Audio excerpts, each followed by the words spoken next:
이 시간은 베드로전서 3장입니다. 베드로전서 3장 1절부터 7절까지 보도록 하겠습니다. 함께 봉독하고 시작하도록 하겠습니다. 3장 1절부터 7절까지입니다. 시작. 아내들아, 이와 같이 자기 남편에게 순종하라. 이는 곧 말씀을 순종하지 않는 자라도 말로 말미암지 않고 그 아내의 행실로 말미암아 구원을 받게 하려 함이라. 너희의 두려워하며 정결한 행실을 봄이라. 너희의 단장은 머리를 꾸미고 금을 차고 아름다운 옷을 입는 외모로 하지 말고 오직 마음에 숨은 사람을 온유하고 안정한 심령에 썩지 아니할 것으로 하라. 이는 하나님 앞에 값진 것이니라. 전에 하나님께 소망을 두었던 거룩한 부녀들도 이와 같이 자기 남편에게 순종함으로 자기를 단정하였나니 사라가 아브라함을 주라 칭하여 순종한 것 같이 너희는 선을 행하고 아무 두려운 일에도 놀라지 아니하면 그의 딸이 된 것이니라. 남편들아, 이와 같이 지식을 따라 너희 아내와 동거하고 그를 더 연약한 그릇이요 또 생명의 은혜를 함께 이어받을 자로 알고 귀히 여기라. 이는 너희 기도가 막히지 아니하게 하려 함이라. 아멘. 자, 이제 베드로는 국가에 대해서 얘기했죠.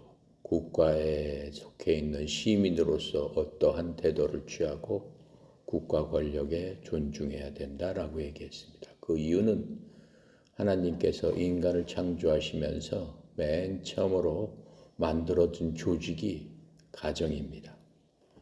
가정을 통해서 한 조직이 탄생이 됐고 또 가족들이 모여 부족을 이뤘습니다. 부족을 통해서 나라라는 그러한 정부를 세워주셨습니다. 또 정부 가운데서도 이제 교회를 세워주셔서 예수 내 교회, 그 교회가 하나님의 조직 가운데 만들어지게 된 것입니다. 그래서 가정이나 국가나 교회나 모두 하나님께서 만들어 놓으신 조직입니다. 또 거기에 속해 있는 지도자는 하나님께서 그 권력을 주심으로 말미암아 그 조직의 리더로서의 그 역할을 할 수 있도록 주님께서 인도하신 겁니다. 그래서 가정에서도 남편을 가장으로 세워서 그 가족을 잘 인도할 수 있도록 하나님께서 인도해 주시는 그런 것들입니다. 그래서 지금 이 3장에서는 그 가정의 주체가 되는 남편과 아내에 대해서 그 역할과 해야 될 일에 대해서 하나님께서 우리에게 지혜를 갖고 그렇게 살아야 된다라고 말씀해 주고 계십니다. 1절에 보면은 아내들아 이렇게 말씀하세요. 이와 같이 자기 남편에게 순종하라. 이는 말씀을 순종하지 않는 자라도 말로 말미암지 않고 그 아내의 행실로 말미암아 구원을 받게 하려 함이라. 이렇게 말씀하고 있습니다. 일단 아내들한테 먼저 권면을 하고 있습니다. 이와 같이라는 말은 그 윗절에 2장 23절에 보면은 이를 이렇게 얘기하고 있죠. 23절 함께 읽어볼게요. 욕을 당하시되 맞대어 욕하지 아니하시고 고난을 당하시되 위협하지 아니하시고 오직 공의로 심판하시는 이에게 부탁하시며 아내들아 이와 같이 남편하고 맞대서 욕하지 말고 남편이 뭐라고 한다고 해서 대항하면서 그렇게 하지 말아라라고 하는 겁니다. 그렇게 남편한테 고난을 당해서도 그냥 참고 인내하라고 하는 거예요. 자, 이게 참 요즘 세상에 생각하면 억울하고 그렇죠? 너무나 속상한 일이지만은 그래도 주님께서는 그렇게 말씀을 하세요. 왜 그렇게 하실까요? 23절에 이게 누가 이렇게 당한 거예요? 욕을 당하시되 맞대어 욕하지 아니하신 분, 고난을 당하셨되 위협하지도 아니하시고 그 모든 것들, 그 고난과 자신에게 닥친 그러한 모든 고통을 누구한테 의탁했다고 그랬어요? 심판하시는 즉 최종 심판하신 하나님께 그 모든 것들을 맡기고 의지했을 적에 하나님께서 내가 심판해 주마라고 분명히 하시겠다라고 했으니까 그대로 너희들도 해라라고 아내한테 얘기해 주고 있어요. 자, 왜요? 우리가 직접 심판하게 되면은 그 마음이 어떻겠어요? 그 마음이 지옥 같겠죠? 심판해서 복수했으니까 마음이 시원하다? 그렇지 않습니다. 복수를 끝낸 다음에는 본인도 그거 이상으로 지옥에 떨어져서 살 수밖에 없는 그러한 심정이 되는 겁니다. 그래서 주님께서는 아내뿐만 아니라 성경의 전체적인 그 흐름에서는 원수를 내가 갚아줄 테니까 내 자녀된 자들은 원수를 네가 직접 갚으려고 하지 말아라. 그 원수를 갚는 것은 나의 일이지 너의 일이 아니다. 내가 네 고통을 알고 너의 괴로움을 안다라고 얘기했어요. 시편에 보면은 다윗이 압살롬 자기 장자한테 쫓겨나서 장자가 반역을 해서 어떻게 해요? 도망다니면서 힘든 일들을 겪습니다. 그때 어떻게 해요? 자기 핏줄이니까 이러지도 못하고 저러지도 못하고 또 자기가 제일 사랑했던 장군 아히도벨이 함께 그 다윗을 공격하고 왕권을 무너뜨리려고 하는 그 시점에서도 어떻게 해요? 하나님 앞에 매달리면서 하나님께 간구하는 그 모든 것들 시편이 거의 다 그 얘기예요. 다윗이 원수한테 그렇게 당하면서도 결코 자기 손으로 원수를 갚지 않고 다윗은 그것뿐만 아니잖아요. 자기 장인 사울한테도 그냥 계속 쫓겨다니면서 수십 년을 쫓겨다니면서 목숨의 그러한 위태로운 지경에서도 그 원수를 죽일 수 있는 기회가 있었지만 죽이지 않습니다. 죽이지 않고 그 원수를 하나님께 맡겨요. 왜 그럴까요? 그 사울 자기 장인은 누가 왕으로 세웠다라고 하는 거예요. 하나님께서 왕으로 세운 자였기 때문에 내 손으로 처단할 기회가 왔으나 내 손으로 처단하지 않고 세우신 그분께서 정의롭게 공의로 심판해 주실 것을 믿음으로 확신했기 때문에 그렇게 참고 인내하면서 끝까지 하나님의 심판하심을 믿을 수 있었습니다. 그 결과 어떻게 돼요? 사울은 전쟁터에 가서 칼에 찔려 스스로 죽습니다. 그 아들도 전쟁터에서 죽게 되는 거죠. 그 또 자기 아들은 어떻게 돼요? 다윗한테 그렇게 공격하고 장군과 결탁해서 모략해서 백성들을 그냥 준동해가지고 다윗을 치려고 했을 적에 결국은 어떻게 돼요? 다 이긴 것 같았지만 하나님께서 그 아들 압살롬은 말 타고 가다가 어떻게 모가지가 다 그 나무에 걸려가지고 목 매달린 채로 그냥 죽게 됩니다. 장군은 어떻게 해요? 자살해서 죽게 됩니다. 그 모든 것들을 우리가 볼 적에 하나님께서는 공의로 그 모든 것들을 심판해 주시는 그러한 분이구나라고 하는 것들을 성경의 기록을 통해서 우리를 알게 해주시고 깨닫게 해주시고 또 성경의 기록을 통해서 우리한테 위로를 해주시는 거예요.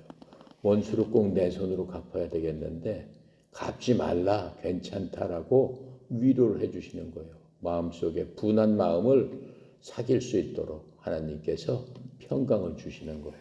자, 그러시면서 남편한테 순종하라 이렇게 말씀하고 있는 겁니다. 자, 그래서 이와 같이라는 말은 그러한 뜻이다라고 우리가 볼 수 있습니다. 예수님께서 이렇게 하셨듯이 남편과는 절대로 불화하지 말아라 이렇게 말씀하세요. 그래서 예수님께서는 이 땅에 오셔가지고 엄청난 고통을 받으셨지만 그 고통 때마다 모든 것들을 하나님께 맡겼습니다. 하나님께 맡겼던 것 같이 아내들도 자신을 하나님께 맡기면서 하나님 안에서 자유롭게 행하라 라고 말씀하고 계세요.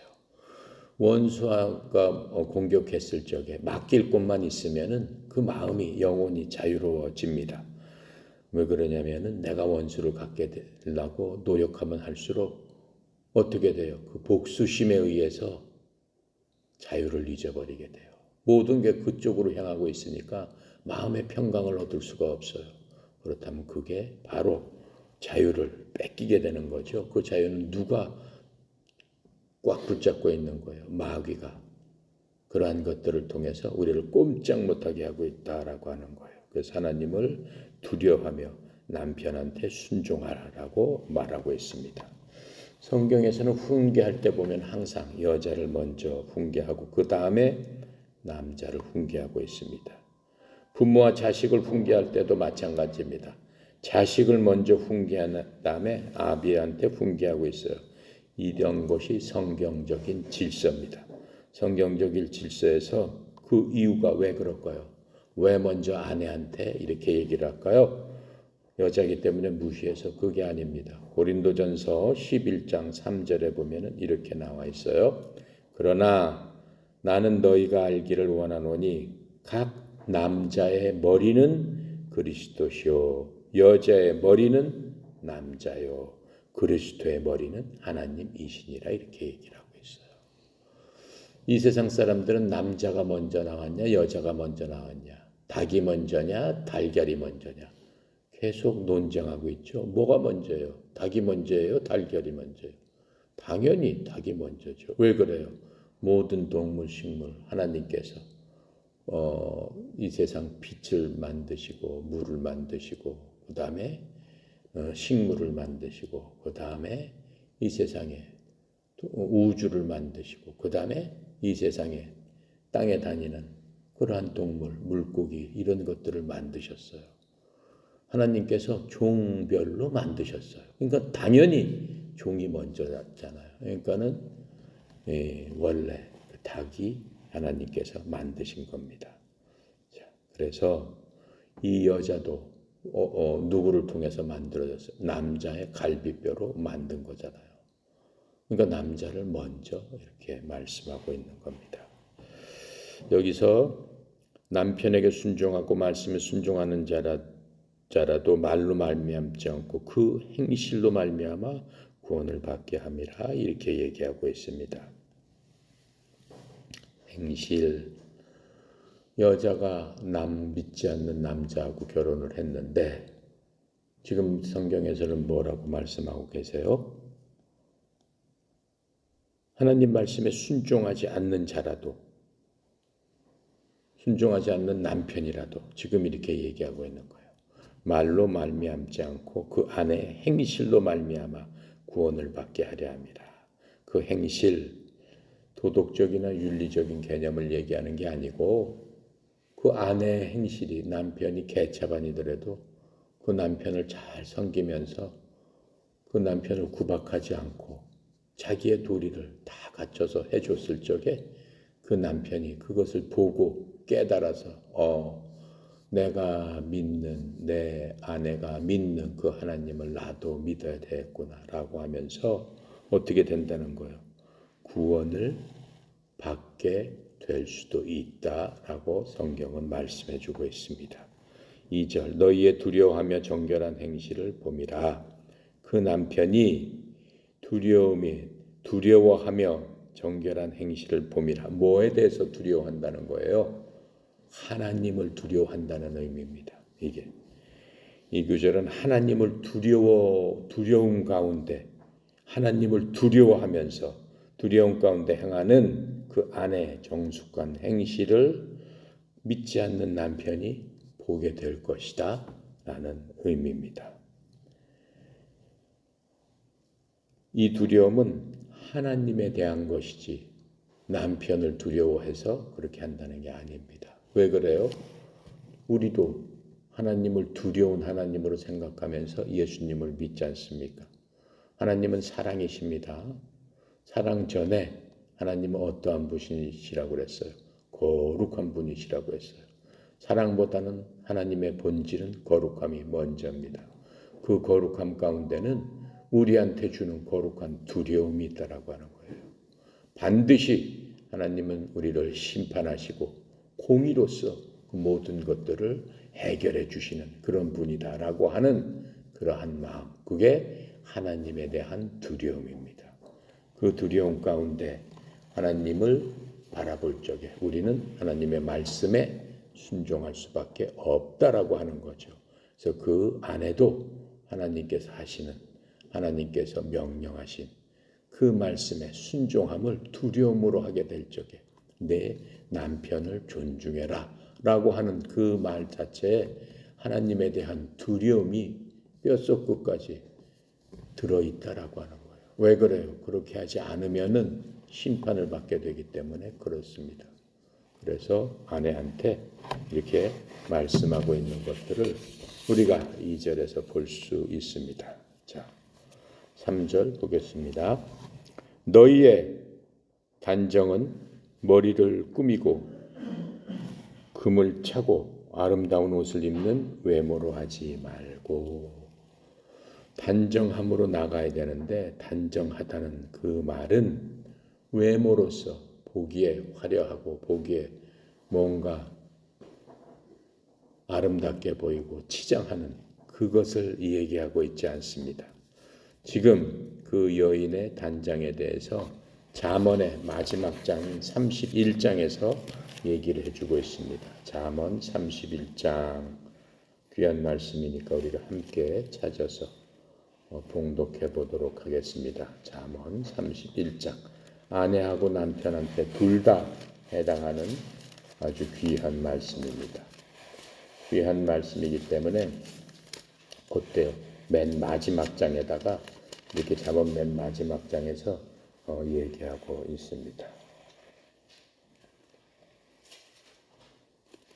잠언 31장 10절부터 31절까지 함께 읽어보도록 하겠습니다. 이런 아내가 되어야 된다라고 지금 말씀하고 있습니다. 시작. 누가 현숙한 여인을 찾아오겠느냐? 그의 값은 진주보다 더하니라. 그런 자의 남편의 마음은 그를 믿나니 산업이 핍절하지 아니하겠으며, 그런 자는 살아있는 동안에 그의 남편에게 선을 행하고 악을 행하지 아니하느니라.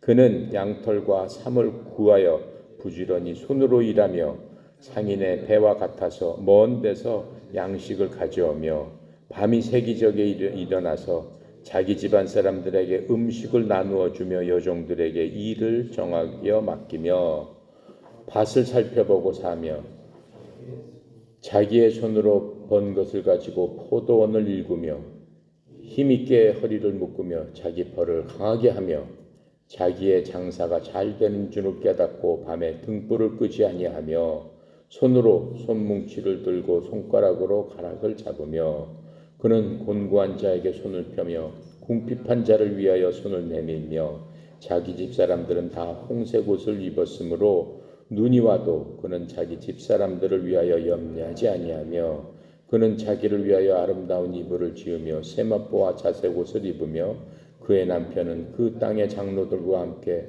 성문에 앉으며 사람들의 인정을 받으며 그는 배로 옷을 지어 팔며 띠를 만들어 상인들에게 맡기며 능력과 존귀로 옷을 삼고 후의를 웃으며 입을 열어 지혜를 베풀며 그의 혀로 인애의 법을 말하며 자기의 집안일을 돌보며 게을리 얻은 양식을 먹지 아니하나니 그는 그의 자식들은 일어나 감사하며 그의 남편은 칭찬하기를 덕행 있는 여자가 많으나 그대는 모든 여자보다 뛰어나다 하느니라. 고운 것도 거짓되고 아름다운 것도 헛되나 오직 여호와를 경외하는 여자는 칭찬을 받을 것이라.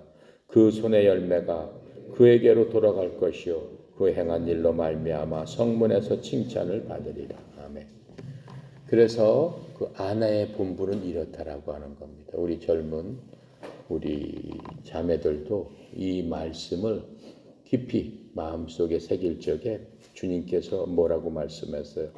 외모는 아무것도 아니다라고 말씀하시잖아요. 30절에 고운 것도 거짓되고 아름다운 것도 헛되나 오직 여호와를 경외하는 자. 경외라는 게 뭐예요?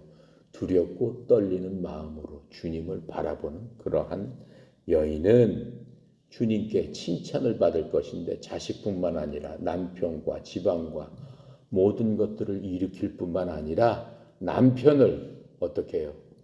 존경을 받게끔 그렇게 만드는 귀한 그런 자매다라고 지금 성경에서 말씀해 주고 계세요. 자, 이렇게 하고 4절 보도록 하겠습니다. 오직 마음에 숨은 사람을 온유하고 안정한 심령에 썩지 아니할 것으로 하라. 이는 하나님 앞에 값진 것이니라. 마음에 숨은 사람이라는 건 뭐예요? 거듭난 사람. 그렇죠? 구원받은 우리의 영이 죽었었죠. 죄와 허물 가운데 죽었던 영이 예수를 믿음으로 말미암아 하나님을 믿음으로 말미암아 거듭나서 우리 속에 새로운 사람, 속사람으로서 자리 잡고 있는 바로 그 마음에 숨은 사람이에요. 그 마음에 숨은 사람, 새로 태어난 그 내면의 영적인 자신을 바라본다라고 하는 거예요. 그러한 사람으로 하되 썩지 아니하는 것 곧 온유하고 조용한 영의 장식으로 할지니. 거듭난 사람에게는 어떻게 하나님께서 주시는 선물이 뭐라고 그랬어요? 성령을 우리에게 주시는 거예요. 하나님의 영을 우리에게 주셨다라고 하고 있습니다. 그 성령께서는 어떠한 분이라고 지금 말씀하고 있어요? 온유하고 조용한 영의 장식으로 할지니.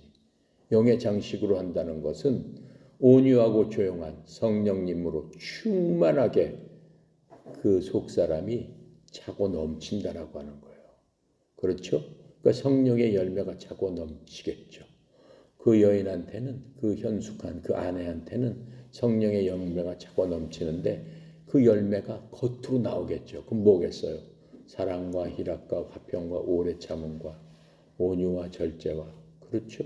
믿음과 부드러움과 그런 것들이 차고 넘치니까 그 집안과 남편한테 얼마나 큰 덕이 되겠느냐라고 지금 성경이 말씀하고 계십니다. 그래서 그러한 성령의 그 열매로 온유하고 조용한 가운데서도, 온유한 가운데서도 엄청난 큰 힘이 있다라고 하는 것들을 보여주고 있는 겁니다. 그것은 하나님의 눈앞에서 지극히 값진 것이다라고 지금 말씀하고 있는 겁니다. 자, 그래서 지금 이 하나님께서는 외모로 보시지 않고 조용하고 또 온유한 그러한 영, 하나님께서는 온유하고 안정된 심령으로서, 그렇죠? 그는 겉모습으로 나타나지 않습니다. 그 사람의 속사람이 그것으로 차고 넘치게 되면은 그 넘치는 것으로 인해서 조금 전에 얘기했던 그러한 열매를 온 가정에 있는 사람뿐만 아니고 주위에 있는 모든 사람들이 그 열매를 따먹게 되는 거예요. 근데 그 열매는 본인한테 유익한 것보다는 주위 사람들한테 훨씬 유익한 것이죠. 그래서 이 말씀을 사무엘상 16장 7절에서 이렇게 말씀하고 계세요. 하나님께서는, 주님께서는 사람이 보는 것처럼 그 사람을 보지 않고 사람은 그 사람의 겉모습을 보지만은 하나님께서는 그 사람의 마음을 보느니라, 이렇게 말씀하고 계세요. 그 사람의 속마음, 즉 속사람, 성령의 충만하심을 보시고 있다라고 얘기하고 있는 겁니다. 5절 전에 하나님께 소망을 두었던 거룩한 부녀들도 이와 같이 자기 남편에게 순종함으로 자기를 단정하였나니. 전에 옛적에 얘기하고 있는 거예요. 옛적 언제? 옛적 언제였을 거예요? 베드로가 태어나기 뭐 한 2000년 전이겠죠. 2000년 전에 누가 있었을까요? 아브라함이 있었죠. 아브라함이 있었습니다. 그 아브라함 때 얘기를 하고 지금 있어요. 왜 그래요? 6절에 사라하고 아브라함 얘기를 하고 있잖아요. 사라하고 아브라함 얘기를 하고 있는데, 옛적에 하나님을 소망했던, 즉 하나님을 신뢰했던 거룩한 부녀들, 거룩한 여인들도 어떻게 이와 같은 방식으로 자기 남편에게 복종했다라고 했어요. 자기 남편에게 복종함으로 자기를 단정하였나니. 즉 여자가 단정하게 되는 그 방편 중에 하나도 자기 남편에게 복종하는 겁니다. 왜 그래요? 그 남편에게 복종하는 그 속뜻은 뭐예요? 하나님을 두려워하기 때문에. 하나님께서 우리가 변에서 봤던 것처럼 자기 남편을 여자의 머리로 세워주셨기 때문에. 그래서 그 가정의 질서를 지키게 되는 거예요. 그리고 현명한 여자는 그 남편이 좀 어리석더라도 그 남편을 대외적으로 가정의 질서를 위해서 높여줍니다. 그래야지만 하나님께서 말씀하신 가정의 위계 질서가 세워지게 되고 그것을 통해서 자녀들에게 복이 가게 되는 거기 때문에 주님께서는 지금 그렇게 말씀하고 계세요. 그래서 남편에게 순종했던 예전의 거룩한 여인들은 하나님을 순종했던 여인들이었음을 알 수 있습니다. 남편을 순종하는 그 순종의 속뜻에는 하나님을 순종했기 때문에 하나님의 말씀에 따라서 자기 남편을 순종하는 것이다라고 이렇게 얘기해 주고 있어요. 바로 그 남편이, 그 여인이 복된 여인이 된다라고 얘기를 하고 있는 겁니다. 그들은 남편한테 순종했고 그 순종으로 자신들을 단정하게 했습니다. 반드시 남편을 순종했기 때문에 복종한 게 아닙니다.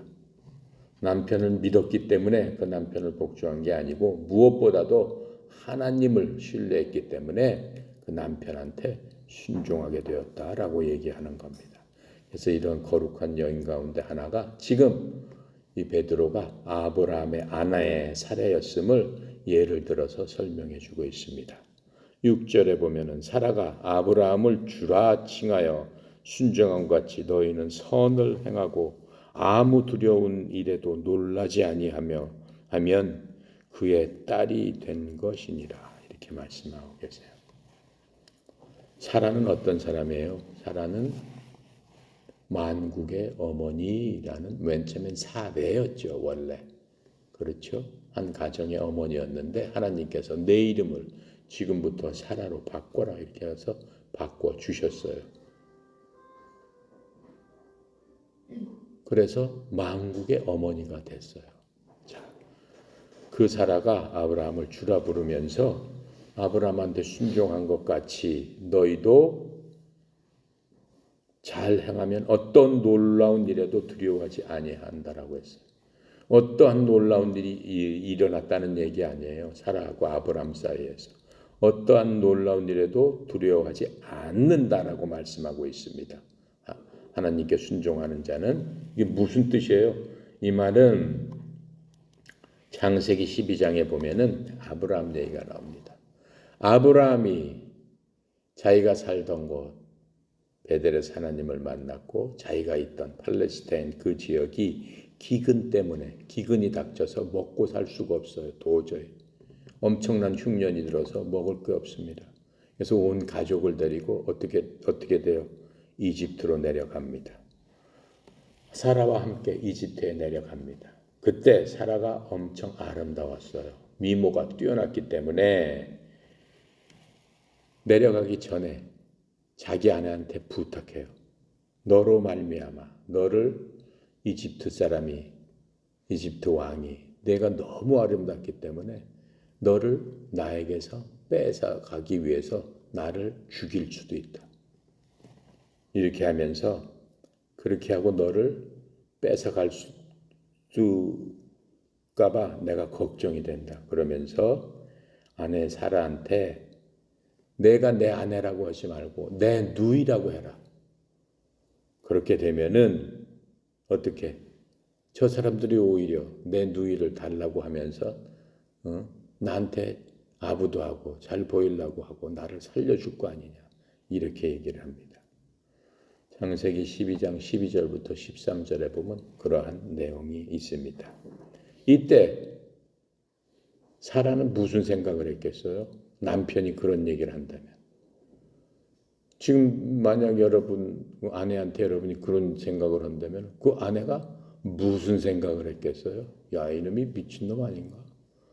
이렇게 생각하지 않았겠어요? 사라도 그랬을 것 같아요. 사라는 분명히 아브라함의 생각이 잘못된 것이라고 판단을 했을 겁니다. 그럼에도 사라는 성경에 보면 아무 말이 없어요. 그냥 순종한 거예요. 누구의 말에? 아브라함의 말에. 왜 사라가 순종했을까요? 아브라함을 너무 사랑했기 때문에. 그 말이 되겠어요? 그렇다고 해서. 아브라함이 무서워서? 그렇지 않죠. 사라는 생각은 어땠을까요? 아니, 도대체 아브라함이 하나님을 그렇게 잘 믿는다고 하면서 자기 생명의 위협이 느낄 적에 어떻게 해야 되겠어요? 맨 처음에 인간적인 방법으로 그렇게 해야 되겠어요? 아브라함을 뭐라고 해요? 우리가 믿음의 조상이라고 합니다. 믿음의 조상이라고 하는 그 아브라함이 생명의 위협을 느끼면서 하나님을 믿지 못하고 거짓을 꾸며댈 생각을 이렇게 하고 있구나라고 한심하게 생각했을 것이 분명합니다. 하지만 왜 사라는 그 말에 순종하면서 가만히 있었을까요? 어떻게 되죠? 이집트로 내려갔을 적에 아브라함이 예측한 대로 그 여인이 너무 아름답기 때문에 그 여인을 왕궁으로 데려가서 부인으로 삼으려고 합니다. 파라오 왕이 물어봤을 적에 자기는 아브라함의 누이라고 합니다. 실제로 사라는 아브라함과 사촌지간이에요. 예전에는 그렇게 사촌이 결혼을 했으니까. 실제로는 맞는 말이지만은 그게 본질이 틀린 거죠. 자기 아내인 거죠. 거기에 속아서 파라오가 결혼을 하기 위해서 아브라함한테 여러 가지 많은 것들을 줍니다. 가축도 주고 보물도 주고 그렇게 줍니다. 그걸 또 다 받았어요. 다 받았는데 사라의 생각은 어떻겠어요? 이제까지도 인도하신 하나님께서 이 모든 역경에서 반드시 구원해 주실 것이다 라고 생각했기 때문에 아브라함의 말을 따른 거죠. 그러니까 사라의 믿음이 훨씬 더 크다라고 하는 것을 알 수 있어요. 창세기 12장 17절에 어떻게 말씀하고 계세요? 주께서 하나님께서 아브라함의 아내 사레로 인하여 그 왕 파라오와 그의 집에 큰 재앙들로 어떻게 해요? 재앙을 내리셨다라고 얘기해요. 그러니까 파라오는 억울하죠. 억울해요. 그냥 자기는 좋은 뜻에서 결혼을 하려고 했는데 나중에 알고 보니까 아브라함이 사기를 쳐가지고 자기로 하여금 죄를 짓게 하였다라고 해서 아브라함을 불러다가 아주 꾸짖고 이집트에서 빨리 나가라 라고 하면서 내쫓습니다. 사라는 오히려 파라오한테 혼이 나지 않습니다. 혼난 사람은 누구예요? 아브라함이었습니다. 아브라함은 이집트에서 쫓겨나서 하나님을 만났던 베델로 다시 가죠. 그렇죠? 그래서 거기서 이제 하나님께 회개를 했겠죠. 본인의 잘못을 하고 하나님 앞에 제단을 쌓고 주님께 제단을 쌓다는 얘기는 자기의 잘못한 것을 뉘우치면서 하나님께 돌아가는 그런 모습을 우리가 볼 수 있습니다.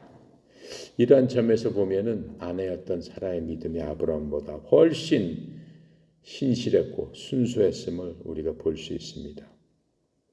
그래서 만약 여러분 이러한 사람만큼 하나님을 신뢰하고 남편에게 그 신뢰를 바탕으로 남편에게 복종할 줄 안다면은 지금 성경에서 6절에서 뭐라고 얘기하고 있어요? 이러한 두려운 일에도 놀라지 아니하면 그의 딸이 된 것이니라. 사라는 그러한 두려운 일에도 놀라지 않았다는 거예요. 왜 그래? 하나님께서 반드시 나를 구원해 주시고 그것을 통해서 오히려 하나님께서 무슨 인도하심이 있을 것이다 라고 하는 그러한 마음 때문에 결코 놀라지 않았기 때문에 우리도 그렇게 생각하는 자매님들을 성경에서는 뭐라고 해요? 너도 사라의 딸이다 라고 말씀하시는 거예요. 너도 사라처럼 그렇게 훌륭한 믿음의 신실한 아내다라고 말씀하신다라고 얘기해 주는 겁니다. 7절입니다. 남편들아 이와 같이 지식을 따라 너희 아내와 동거하고 그 그 아내를 더 연약한 그릇이요 또 생명의 은혜를 함께 이어받는 그러한 귀한 자로 알아 귀하게 여기라. 이렇게 말씀하고 계세요. 성경은 여자들을 남자보다 더 약한 것으로 여기라라고 얘기했습니다. 물론이죠. 당연하죠. 이 말은 정신력을 얘기하는 게 아닙니다. 오히려 여자들이 더 정신력이 강한 것을 사라의 예를 통해서 봤습니다. 현실적으로도 여자들이 더 담대하고 어떠한 일을 만나게 되면 더 세밀하고 더 정신력이 강해가지고 그 일들을 헤쳐나갈 수 있는 그런 기백을 갖고 있음을 우리가 많이 볼 수 있습니다. 이 말은 정신력을 얘기하는 것이 아니요 육체적인 힘을 말하고 있는 거예요. 당연히 여인들이 아내가 남편보다 약한 그릇이죠. 그러니까는 약한 그릇을 어떻게 하라고 그랬어요? 존중히 여겨라 라고 말씀하고 있는 겁니다. 무엇에 따라? 지식에 따라.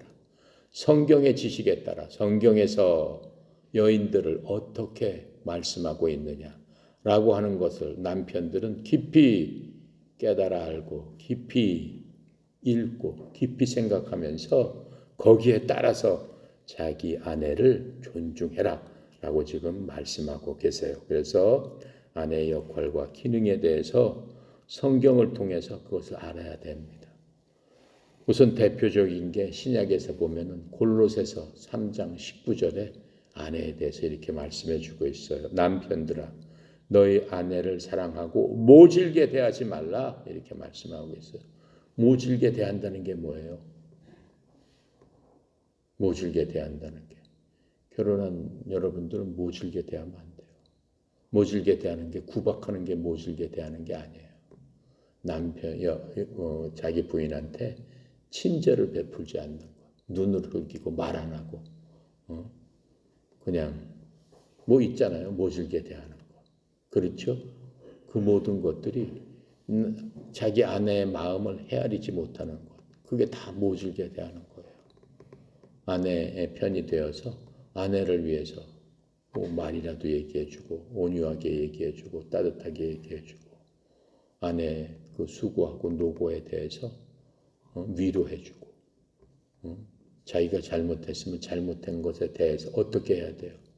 진실되게 아내를 도닥거려 주고 자기의 잘못에 대해서 아내한테 얘기하면서 아내의 이해를 구하고 그런 것들이 모질게 대하지 않는 거예요. 에베소서 5장 25절에도 이렇게 말씀하고 계세요. 남편들아 너희 아내 사랑하기를 그리스도께서 교회를 사랑하사 교회를 위하여 자신을 주신 것 같이 해라. 무슨 뜻이에요? 예수님께서 교회를 얼만큼 사랑하셨어요? 십자가에서 피 흘려 죽기까지 교회를 사랑하신 거예요. 교회는 뭐예요? 건물이 아니라고 그랬죠? 예수 그리스도를 믿는 여러분이나 나가 교회란 말이에요. 그 교회를 사랑하듯 자기 아내를 사랑하라. 무슨 뜻이에요? 목숨을 다해서 사랑해라 라고 얘기하고 있는 겁니다. 그거보다 더 큰 사랑이 어디 있겠어요? 그게 아내를 대하는 그러한 태도다라고 성경은 말씀하고 계세요.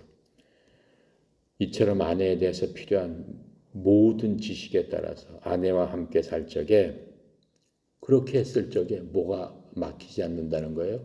기도가 막히지 않는다라고 말씀을 하고 계세요. 우리가 기도가 막히는 경우에는 4가지가 있습니다. 근데 여기서 기도가 막히지 않는다라고 말씀하시는 한 가지를 여기서 말씀해 주고 계세요. 그 4가지는 제가 시간 있을 적에 얘기를 또 할게요. 성경에서.